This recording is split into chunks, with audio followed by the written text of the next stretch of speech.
Hello guys, good morning. Pakikita ko sa inyo aking tanim na ampalaya.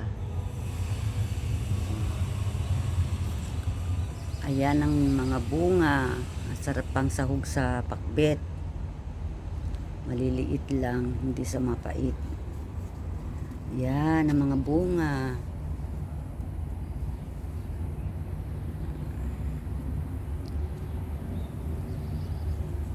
Dami yung bunga ng ampalaya ko.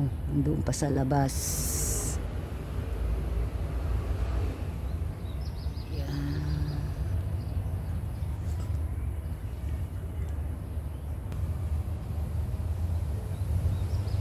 Ang sarap ng talbos. Dahon ng ampalaya. Lagyan mo ng sardinas. Ayun, ang mga bunga. Ayun, ang bunga. Maliliit pa, maraming bulaklak.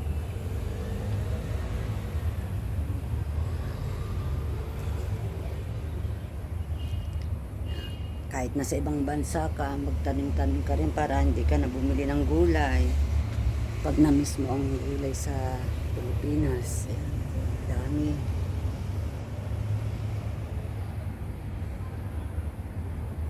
Daming bulaklak.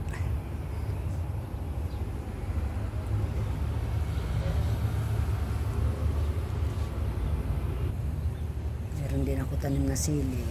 Ayan, may bunga. Ito. Siling maanghang.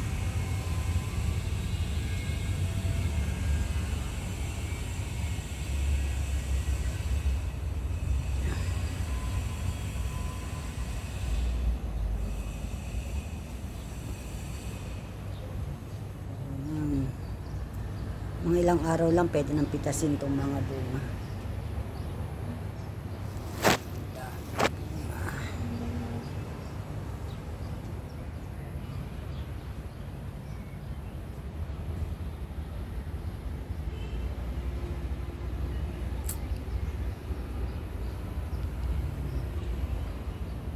Ilang puno lang yan eh. Oh.